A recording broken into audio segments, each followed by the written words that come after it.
Yeah. I believe that's on the 10th. I got it somewhere. You see now how fickle they are? Man, they just leave me that fast. I believe it's on the 10th. Oh, there it is. It says Flaming Pig all over it. Yeah, July 10th. Yeah. 11 to 2 p.m. It's for the Holly Springs Volunteer Fire Department. That would July be a 10th. Sunday. Is that a Sunday? Yeah. Sunday. Because July 9th is a... Saturday? Yeah. Well, that would make July 10th a Sunday. I mean, if you had one... Logical deduction being what it is. And move the decimal, I mean, that's 10. I love it. Move the decimal and call Bonnie for more info. 870-818-2602. Let's see. SAU Tech. Well, I hear tell we're going to have SAU Tech as a sponsor for another year. So I love them guys. Yeah, man. we love them all of a sudden. Yeah, we weren't sure we liked them yesterday, but we we love them because our transmitter's in their building. Oh, yeah. No, your transmitter's in their building. Mine's not. Well, we still love them anyway. Oh, okay. So you love them on that side of the microphone, huh? Yes. All Great right. people. Go to school there. Can't ask for a better education. SAUtech.edu. Go Rockets! Go Rocket!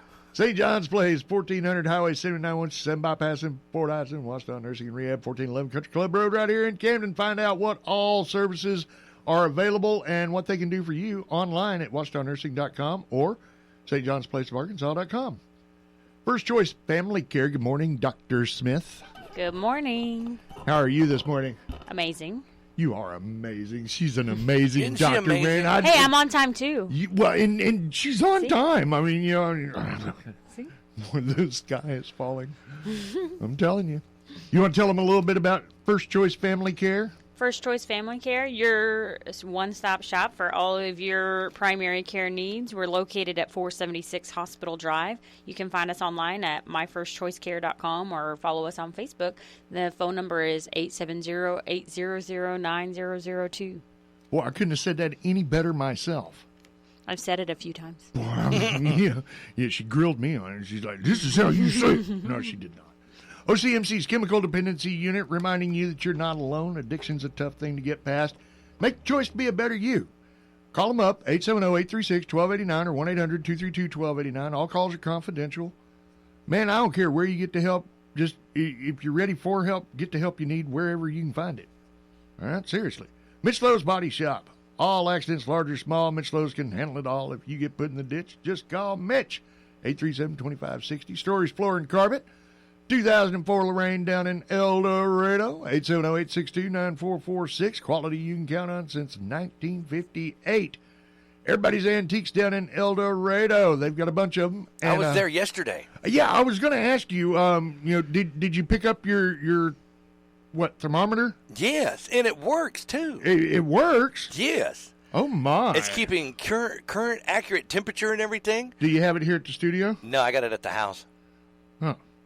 I took a picture of it, though. You did? Yeah. It's really neat. It's an old... Does it look like this? Yes. Do you know where that is? No. That is over at Hardwick Furniture. Really? And I got the story behind it. We were giving those away back when it was KAMD Radio 910 on the AM dial as a promotion for our clients. Yes. So... See, and radio doesn't do that anymore. She's like, well, I think you left me out, dude. Well, I mean, I worked for Westinghouse Radio.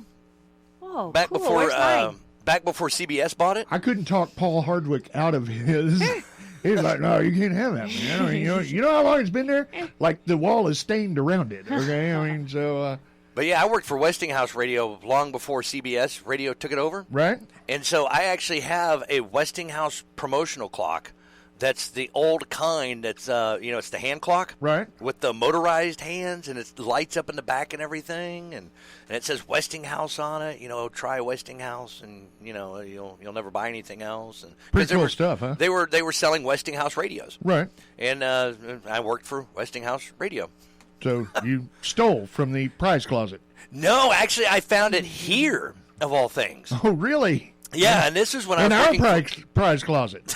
So you stole it from my prize closet. No, because you don't work for Westinghouse. Doesn't matter. Neither do you anymore. Actually, I found it in an antique shop of all places. Somebody has got a KAMD clock, a huge clock, sitting somewhere in Hot Springs in an antique shop somewhere. Well, we need that. I know, and I got to find it. We need that. That's part of our history. I know. How are we going to tell time around here? Somebody took your clock. Anyway. Somebody took our clock. Oh, my gosh. And put it in an antique store. We're also brought to you by Cabin Rural Health Services. Cabin, of course, is a bunch of great people, man. If you want to learn more about what Cabin can do for you, go to cabun.org or call them up, 870-798-4299. We got to go ahead and take this break. You guys hang out. We'll be back. It's time to check the Radio Works South Arkansas Community Bulletin Board. If your nonprofit group has an event you would like to be included in the Community Bulletin Board, please email the information to CamdenRadio1@hotmail.com or fax to 836-9500. Please include times, dates, contact number, and address of the event. Please send at least 5 to 7 days prior to the event to give us ample time to properly advertise. Local sports update. Hello, sports fans. With a look at local games and scores, I'm Kelly Blair. College basketball is still over a half a year away from actually being played, but the official SEC schedules were released on Wednesday, and for only the second time in 32 years since the University of Arkansas joined the league, the Razorback men's basketball team will play a home game against Kentucky in the same regular season. Kentucky is among 5 SEC teams Arkansas will play at Walton Arena and on the road during the 2022-23 season, along with Alabama, LSU, Missouri, and Texas A&M. Tip-off times, dates, and television information for SEC games will be announced later. LSU, Missouri, and Texas A&M are permanent home opponents for Arkansas as part of the 18-game SEC schedule. Conference teams the Razorbacks will play only at home include Florida, Georgia, Ole Miss, and Mississippi State. Arkansas will only play on the road against Auburn, South Carolina, Tennessee, and Vanderbilt. The lone previous time the Razorbacks played Kentucky home and away in the regular season was in 2014, when Arkansas swept both games in overtime, winning 87-85 at Walton Arena and 71-67 at Rupp Arena in Lexington, Kentucky.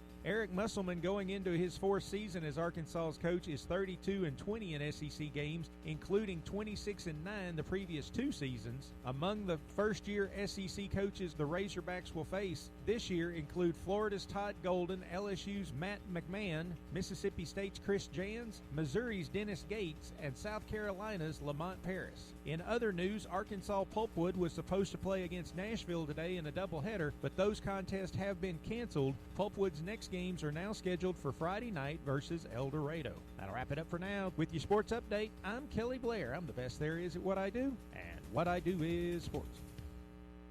South Arkansas weather. Taking a look at that Thursday forecast, it does include a slight chance at rain. Temperatures should reach near 91. Heat index values again as high as 98. Tonight, partly cloudy, overnight low near 71. For Friday, 30% chance in rain and thunderstorms late. It'll be mostly sunny with temperatures near 90. Then on Friday night, partly cloudy and 70. Saturday, slight chance of showers, mostly sunny and 90. Out of the Radio Works Weather Center, I'm JJ. Good morning, South Arkansas. It's time for the Ouachita River Report for Thursday, June 30th. Starting out with the river in Camden. The current gauge reading is 7.03 feet. Arkadelphia is currently at 6.9 feet. And let's see, Thatcher Lock-in Dam currently sits at 77.4 feet. And Morro Bay State Park, the gauge reading is 66 feet. In 1881, the Iron Mountain Railroad entered, and in 1883, the St. Louis Southwestern Railroad, that's the Cotton Belt route, was completed. The Rock Island branch was constructed in the year 1911 to 1912. The railroads were to provide access to the great forests of pine and hardwood for which this part of the state was noted. As the timberlands were cut down, mill towns sprung up in the county. Among them were Ouachita towns of Bearden, Chittister, and Stevens. Reliability of this forecast is based on current and forecasted river and weather conditions from the National Weather Service in Little Rock. You guys have a great, safe 4th of July weekend.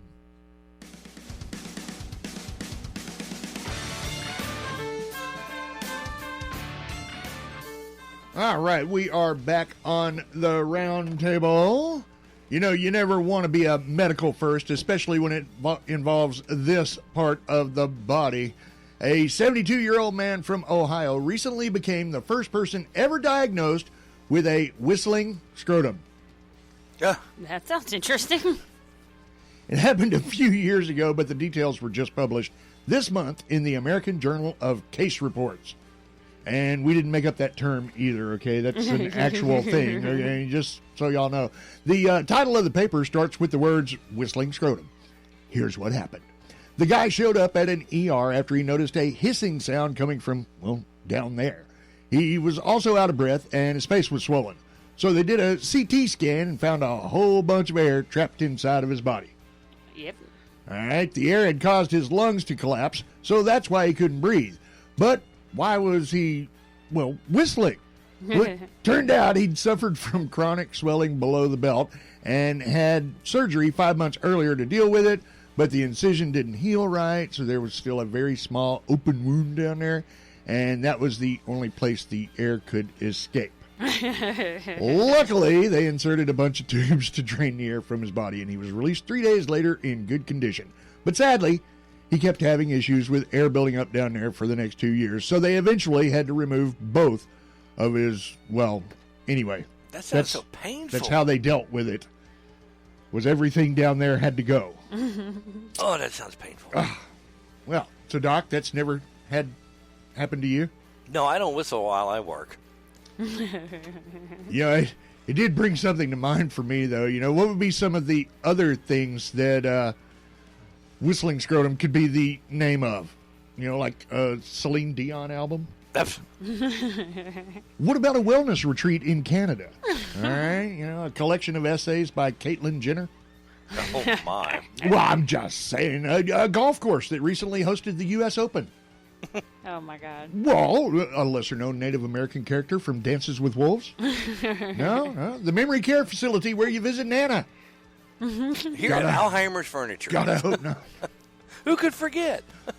The number one thing that could be a name for, you know, would definitely be something you get out of a bottle of Cabernet you've been saving for a special event. Ew. The only Avenger without a movie?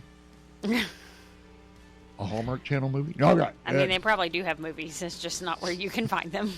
Oh, my. Boy, that's another story all the way around. Speaking of stories, I had a bunch of people find the time to hit me up this week, Dr. Smith. And apparently we have gotten into some of the nonsensical segments of... I think we should start with the medical questions and then move You want to deal with there. the serious stuff first? Okay. Yeah. All right. Well, I leave this completely up to you because, well, this show's off the rail most of the time anyway. So the biggest one, it says, how can I tell if my kids have bed bugs and how to get rid of them?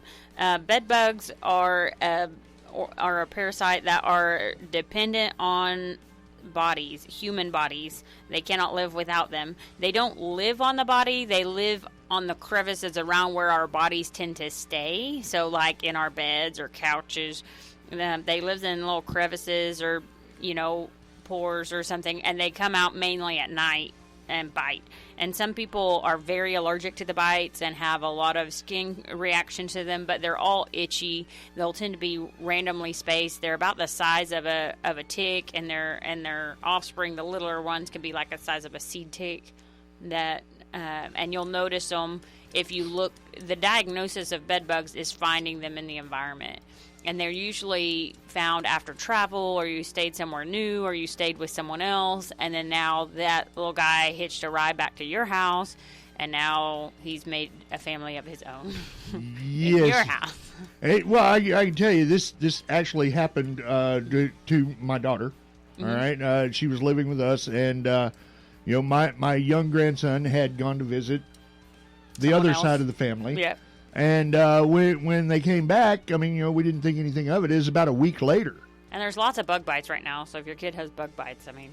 Yeah, well, I mean, you know, your mind doesn't automatically make sure go it's there. not skeeters or chiggers or, you know, Right. something like that first. But, you know, I mean, he was still in a crib at the time. So, you know, I mean, it was very evident that this is how this had happened. I mean, you know, we didn't have any evidence of it anywhere else in the house.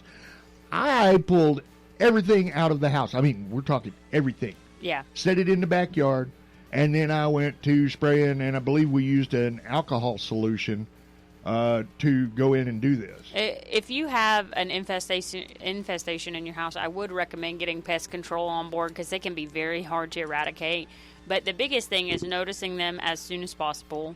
And then, two, when you do notice them, it's heat and time away from humans that kill them. So high temperatures in the dryer, wash whatever you can in the hottest temperature, throw it in the dryer for extra long. That extra hot kills them. And then being away from humans. So, like, one of the ways you can get rid of them in furniture or beds, that sort of thing, is wrap that in plastic and go sit it outside. Let it get that 110 degree, South Arkansas heat, and but the just 3 to 4 days of not having a human there to eat will kill them. All right. So they have to depend on humans. So Absolutely. And their bites, it'll tend to at least have like a little bump, and they'll be irregularly spaced. It doesn't really have when it's a contact like poison ivy, it tends to be where you got exposed. It'll tend to be in skin exposed areas, not in places that clothes were covering. Whereas bed bugs, they get you while you're sleeping and they can crawl around, so that's not as specific of a location. It tends to be kind of sporadic and not have a pattern to it. Right. I got a trick to get rid of them. What? I came back from a hotel back in 2017, and I noticed I brought some friends back.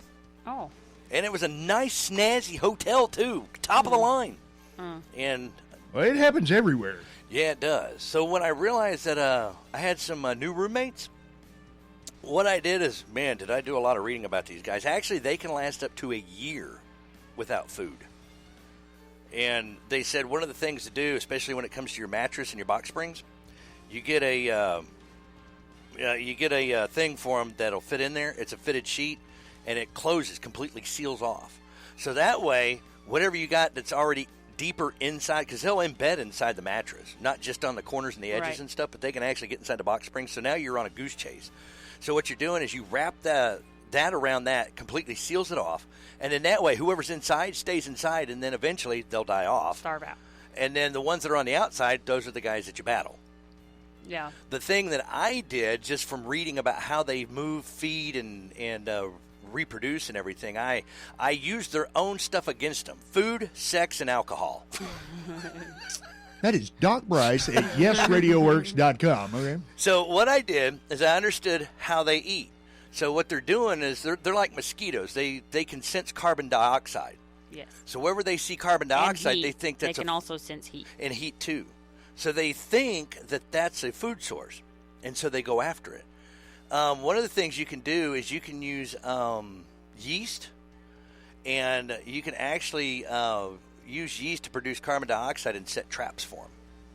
So is what they do is they see that carbon dioxide, and they climb inside the traps thinking that there's food in there, Yeah. and then they get trapped inside. Yeah. They can't get out. The other thing I did too is I pulled the bed away from the wall, and then I took duct tape and I put it around the legs of the bed. So that way, because they got to come up, either they're going to jump off the wall and jump on your bed, or they're going to come up through your comforter. Like if you've got anything draping off the bed that's touching the floor, they'll come up through that. But if you isolate the bed and the only access they have is through the legs of your frame, put duct tape around it. They can't get past the duct tape. They'll get stuck on it. So it's what you do is you set yourself up as bait, because they're coming for the heat source and the carbon dioxide that you're exhaling. So now you're the bait, and then they come up through the legs of the bed, but then they get stuck on the duct tape and they can't go any further. Yep. And then when it comes to killing them, I noticed everything I bought, $78, $100, $150 for these chemical sprays and everything to get rid of them, and they don't work for nothing. Oh, this is organic. It didn't work either. What works is alcohol. Like I said, that's what we hosed the whole house down with, was an alcohol solution. So I bought one of those pump things, the That's little what we gallon use, pump yep. thing, and I started pouring 91%, what is that, the ESPA alcohol? whatever you Vodka? call it. The what? No, I'm kidding. No, that was for me. So anyhow, wherever I've I seen, swear it's for the bed bugs. that's really for you guys. I'm buying this much for the bed Come bugs. on. Come party with me.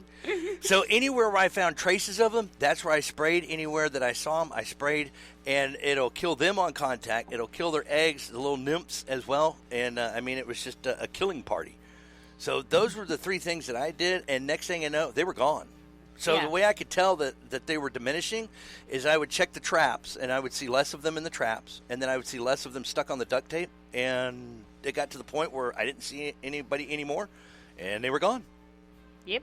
I killed You them. can get rid of them, but it is labor intensive, and Oh, yeah. all of those things are good. And the biggest thing is I would try to wrap whatever furniture in plastic, seal it up in plastic, and put it in a hot that place. too. The shed outside, a metal shed outside that's going to get to 300 degrees or whatever. You know what I did though? I went and rented a trailer from U-Haul, and then put all the furniture in there, Oh yeah, that'll work. and then closed it up and let it sit outside. Yeah, that the heat is the biggest thing. The heat and being away from humans is the best way to get rid of them. Mm-hmm. But so that's bed bugs. A topical steroid and an antihistamine such as Benadryl can really help with the itching. But really, the treatment is to get rid of the bugs themselves. Once the bugs are gone, you have no more problem. Exactly. So, Yeah. I mean, that's the moral of the story. Kill And 'em. they are visible, so it's not like some invisible thing. You just have to look for them. Oh, and they leave trails. Yeah. And then there was a question about, can I trust a self-exam for breast lumps? Self-exam for a breast exam is actually kind of something that you're going to find the scientific community a little polarized on. It's one of those things that I think it's funny that people think that all doctors, I mean, over 90% of doctors are vaccinated. You're not going to get those kind of numbers in anything because we like to argue with each other because we all think we're the smartest. Sure. Yeah, well, you know, so I when hang you out with a look- bunch of doctors. I concur. The idea that we would all agree on something is just awesome. Like, that's just hilarious. But when you get to self-breast exams, there's different groups that recommend different things. And the USPSTF, which is the United States Task Force on Preventive Services, actually recommends against self-breast exams because when you look at the overall data on self-breast exams, you're much more likely to have procedures and complications from procedures, and it doesn't actually increase your likelihood of catching cancer early, at least on a population-based level, right? So you'll hear individual stories of I felt a lump and then we went and you know it was cancer and I was saved, right? But those are individual stories. When you look at the big picture of women that did self-breast exams regularly, they were much more likely to have the risk of having a procedure that ended up in no cancer, but then having complications like wound infection and things like that. And then there wasn't a very clear benefit that they had an earlier diagnosis of cancer or more likely to live through breast cancer. So when you talk about self-breast exams, it's an individual type thing. If that's something that you do and you feel very comfortable, then I say that's fine, do it. But if you don't usually do it and you do it here and there, that's probably, you're going to feel something that could very well be normal and you just don't always do it. So don't do it, all right? But some doctors will tell you to do it, and some will tell you to not do it. And so I just say it's an individual type thing. I can't make a medical recommendation on it. But what I can say is that every woman between 40 to 50, depending on your family history and personal history, needs to start having mammograms. And that can be every year to every other year, depending, again, on your risk for breast cancer. Okay, now, as far as the mammogram goes, we've actually evolved with our testing for mammograms, Yeah. right? Mm-hmm. And Washita County Medical Center Has a new machine. Right. It's Well, supposed to be less that's kind of where squishy. I was leading you. But, here. and they're kind of booked out a little bit. So if you need your mammogram, it's time to get scheduled because it'll take a little bit to get in because it's so popular. She got me all joked up on this one. You need to have the girls checked out. Yes, All right, that I mean, is you know, the bottom number line. one way to reduce breast cancer death is to get your mammogram if it is appropriate for you. And knowing whether or not a mammogram is appropriate for you, should you start having mammograms, should you have them every year, every other year, you know, should you start having them, should you stop having them, all of those questions should be covered at your annual wellness visit with your Yes, doctor. your doctor should be able to let you know about that. And every kind of year stuff. you should be making a wellness plan as to cancer prevention that you need this year, next year, you know, in the future, as far as what are your largest health risks and how can we navigate those. So Absolutely. Now, it's my understanding that the old breast examination mammogram machines were archaic at best, and women viewed them as torture devices. yes, So the new ones, And they kinda nothing, were. nothing. Yeah, they kind of were. I don't think that the new one is like super, like it's not like, hey, it's a spa day, but I think it's significantly better. So a lot less invasive. And then a lot of people, and this goes out to anyone, a lot of people didn't get their routine health screening during COVID. They didn't have their wellness checkups. They didn't have their colonoscopies and their lung cancer CTs and, all these things. And if you are one of those people that say, hey, it's been a couple years since I had a well adult check, it's time. Go ahead and get that done. Yeah. Like I keep telling people, I've had a couple people probably this week or last week that ask me when they should start getting colonoscopies. And I'm like, 5 years ago. You're 50. Now the recommendation's 45.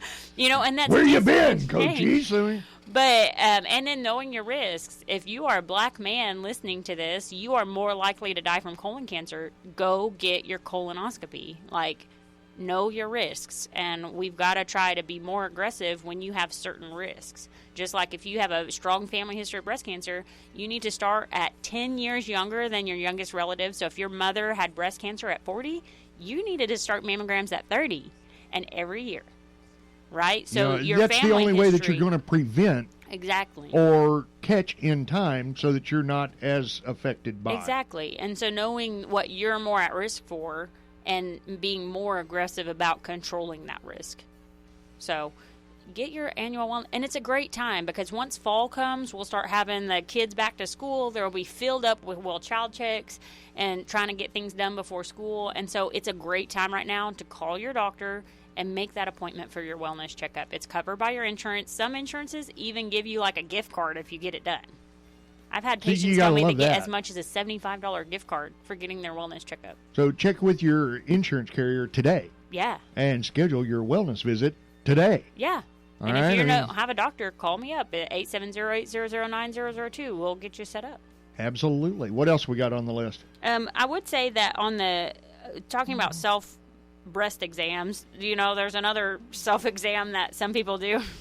And that's I was trying real hard not to bring that up, okay? Well, some people, men, breast cancer in men, it would be very irregular, it would be very aggressive, but when some people do testicular exams, and I can't recommend for regular testicular exams, just like I can't make a recommendation for regular self-breast exam, but I would say that you have a feel for how things feel. And especially when it comes to on breast tissue, it's very glandular. So having those what I've heard a doctor call them your grapes.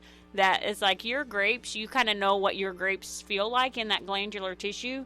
But the testicles are really different, and they are not glandular tissue. So it is more irregular to find a lump there. So if you have a suspicious something, go see your doctor. This is not a time to call the radio show. You need to call your doctor. I want to go ahead and get the fellows checked out, okay? Yeah, it's easy, and if there's any concern, we can get an ultrasound. It's not invasive. It's not painful. It's just like when pregnant women get the ultrasound on their bellies, only it's on the scrotum. They even use warm jelly, so there's no reason not to be checked out. Thank you, Dr. Smith. Okay. So, for a good time, dial 870-800-9002. No, Dr. We make Smith David see all those. Dr. Smith has a new new doctor for all of that. Yeah. So,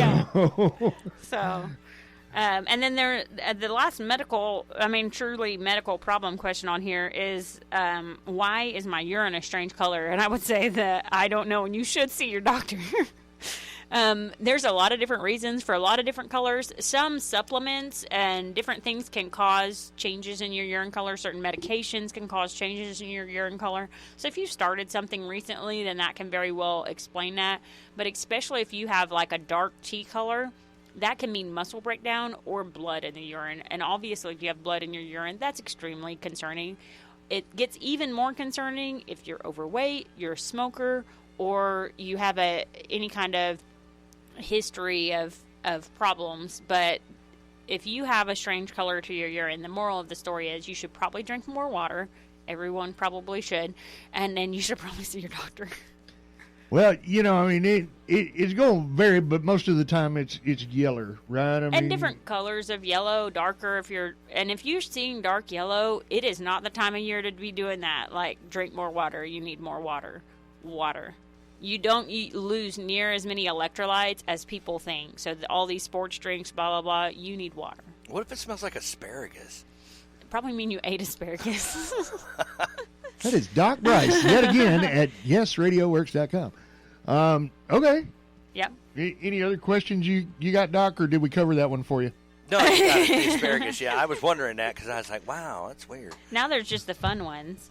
So why can't I ever read a doctor's prescription? I don't actually write prescriptions frequently. I'm electronically sending prescriptions, so mine are always legible. Did they used to send them to school for that? So they actually had like the doctor's handwriting course? No, there actually is a lot of shorthand in medical that you used to use, but it leads to a lot of medication errors. So it's old school to write in those like forensic or like those ancient runes or Egyptian symbols. So we don't write in hieroglyphics anymore. Exactly. Okay? Exactly. So I mean, I still know how to do it and I can still read it, and that might be because I was a pharmacy tech in a previous life, but in general I think that it was probably there was a lot of mystique to medicine and very paternalistic. You come in, I'm the doctor, this is what you do, and then it's like you kind of that doctors don't want you to know kind of the ins and outs of things, and I think we're swinging away from that. But when you write like that and you can't read it, then it maybe adds to the mystique or something. I don't know. I don't have a good reason.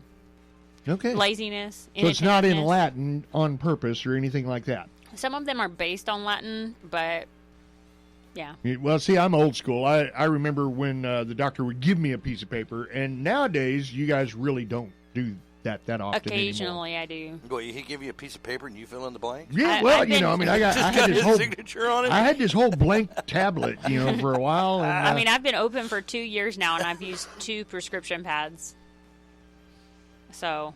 Way to go, Yeah. Dr. Smith. Everything's digital now, man. Yeah, so, It's all ones and zeros. well, Trying to decipher that. I know that when I call First Choice Family Care and say, ladies, I need a refill on, they get We it just pretty much email it. instantly over at the pharmacy, and bam, the pharmacy calls And calling, and says, sometimes can lead to you have to leave a message or whatnot. But if you have the patient portal, you can request it from us immediately from your phone. You can send a message straight to my nurse that says, I need a refill on XYZ. I need and drugs. Give me and drugs. then the best way is to notice that you're running low before you run out.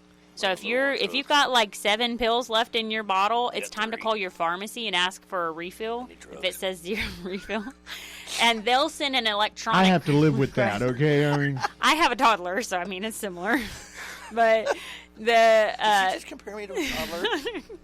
yes. but the you did. pharmacy can send an electronic request for a refill, and that pops into a different where it actually reduces the error. So when you call and say, I need a refill, that medicine starts with an M, that could have some errors involved, right? But when the pharmacy sends an electronic request, it says they need metformin ER 500 milligrams once a day for 30 days, and then my nurse can just say accept or decline on it.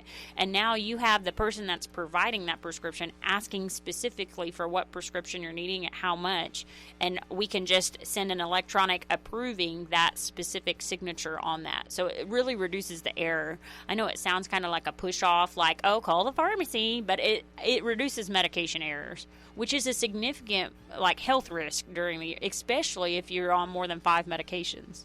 Yeah, you could be like me and have 9 pills you take every morning. And thanks again, Dr. Smith. Yay! Yeah. But I don't own the pharmacy, so I don't get anything from prescribing things. No kickbacks, huh? No. Now, there's a couple other ones here. Now, I need to remind you that you people are stopping me in the middle of the grocery store to ask me these questions, okay? All right, go ahead, Dr. Smith. So one of these, some of these are just kind of more my personal experiences. And so that would vary from doctor to doctor. But it says, do you ever feel like yelling at a patient for not following your advice? Yes. She not only that does feels happen. like it, but she gets up on this little box. It says soap on it, and I climb up on it. No, I'm a small person, so I need a little height. You know how many times that I get told I look like a child? It's like, thank you. Yeah, because, she can't kick that high until No, she gets up on that box. When they introduced me to Dr. Smith way back in the day, right? I mean, they brought her in and they said, this is Dr. Smith. And I'm looking over her. I'm like, where? Down here. I am average height for a female. I'm average height for a female. Yeah, sure. Troll. I mean, But go ahead. The times that I think of that it's worse are like times that I'm seeing a patient that's having amputations and I know it's from something like cigarette smoking. It's like, just stop. How can I help you? Like you are going to die from this. That's when it bothers me the most. The fact that people don't follow my advice. I'm not your mom. You go home, do what you want. You're an adult, right? My job is to tell you what you need to do, and your job is to figure out how to do that. That's it. As soon as we get off the air, I'm buying a pack of cigarettes. There you go. But it's like Another case of bourbon. when I see somebody that's literally going to die from not doing something, it's like, it's so easy. Let me help you, please. So that's the times that I kind of get the most frustrated, I think, is whenever I see that it's imminent danger. Because I'm a little bit persistent, I would say. You don't say. I will wear you down. Say it ain't so. I will wear you down over time.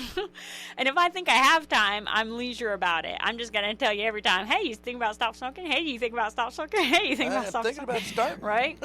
But over time, studies show that it's the number of times I talk to you about something that make you more likely to do it. It's not the amount of time I spend talking to you about it. So I tend to not, if I know I have time, then I just kind of wear away at you over time, you know? Yeah, that's the way radio works, too. Repetition. Exactly. And so, see, that's why I'm here every Thursday. But then when I start seeing health issues that are serious, like more risk to your current present person, and I can't modify that, I start losing my cool a little bit. But I never even hide it from you. I'll tell you. No, trust me, she doesn't hide it. She's very upfront about it. I will always stay respectful. But when she walks in with that stick, that's when you got to wonder, all right, did I make the right choice to come to the doctor today? But Wonder what the guy before me had. And then the only other time I've thought about it, I had a woman that told me, I see my patients that are over 65. Most of them, there's a few very healthy people that I don't see that often, but most of them I schedule every 3 months just because I get nervous when I haven't seen them. When you're on a lot of medicines, when you see a lot of doctors, I need to catch up, right? And so I had a woman tell me that she was just there. I had walked through my waiting room, and she didn't look well. And I told my nurse, we need to get her back and work her up now. I don't care what number she is in line, right? And it kind of frustrated me because I had at a bigger clinic, and so I walked through the waiting room to get somewhere else. And when I walked back through, I saw her. It's like, and how long had she been waiting there? How many people saw her in this waiting room looking like this? And so we worked her up, and she said, oh, I didn't feel well. I wasn't going to come to the doctor because it was just a routine scheduled appointment that I made for that 3 months. And she's like, I wasn't going to come because I didn't feel well. That's when you need to come. And her heart rate was in the 30s. And so I called 911, and she went to the hospital. She ended up with a pacemaker. And it's like, that's one of the few times that I think my volume went up. I'm like, that's when you need to come. Like, here's your sign. Exactly. And then, have you ever been somewhere and heard, is there a doctor in the house? Not those specific words, but yes, I have been where they needed a doctor. And then, and I haven't had a serious case yet, but knock on wood. And then, have you ever had a patient put something up their butts? If they haven't told me about it. You guys are asking me this in the middle of the grocery store. All right? There is a toll-free text line, isn't there, Doc? Mm-hmm. Yeah, private. Mm-hmm. Nobody knows who you are. What is that number again there, Doc? 501. Uh-huh. Great. 501-313-0944. 303 what? 313. 313-0944. Okay. Yeah. So, yeah, you can definitely get yourself together and, do but it on if the you're suffering text from line. that, you should call 911 or go to the ER. If you put something up your derriere and you can't get it out. Anything you put up there should have a safety strap.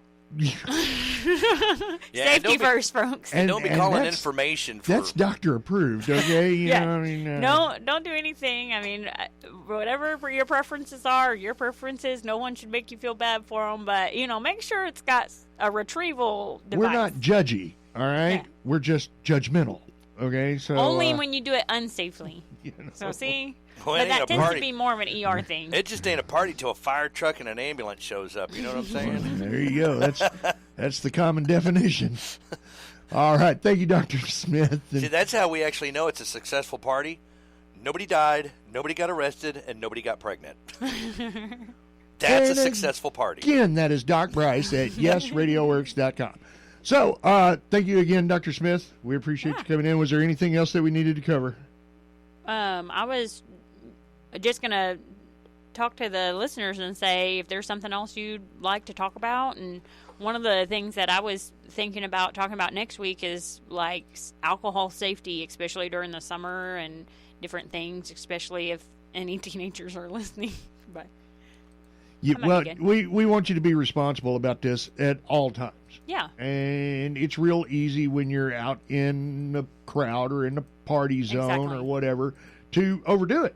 Well, and just really simple things. Like if you are going to throw a party and you know people will be drinking, it's like it's super easy to get a breathalyzer and like have people leave their keys in one spot and just breathalyze them and say, hey, if you leave right now, I will call the cops for you. Trust me on this one. And you can get these little breathalyzers. Yes. It's really easy. Just find They're out if you're over inexpensive. the limit. And if you're throwing parties all the time, I used to do that. And if you're drunk enough that you're not able to pass a breathalyzer, just throw out a sleeping bag. You'll be fine. Well, I'm just saying. Find you a nice couch. It'll be okay. Amen to that. It's the Roundtable, boys and girls, brought to you every weekday morning by our friends out at the Flaming Pig Barbecue, out at Everybody's Antiques, out at Cabin Rural Health, out at SAU Tech, out at St. John's Place in Washita Nursing and Rehab, out at OCMC's Chemical Dependency Unit, out at Mitch Lowe's Body Shop, at Stories Floor and Carpet, and most assuredly out at First Choice Family Care. If you guys need a new patient packet, you can get you one at myfirstchoicecare.com. And then take it on by the office. They are right catty corner from the emergency room. You can't miss them. If you need to call them up, it's 870-800-9002. Excellent. All right, guys and gals, we got to get through this. Glenn Beck already in progress. We got to get through the top of the hour stuff. So you guys hang out. I've got more of the morning shift right here on Everybody's Country, Y95, coming up. Ladies and gentlemen, KCXY East Camden. News Talk 92, KBEU Bearden. I'm sorry, can you clarify that last sentence for me? That means the news and talk of South Arkansas on News Talk 92, KBEU. Make your deck or patio the coolest place to be during the summer backyard barbecues. Tanya and I love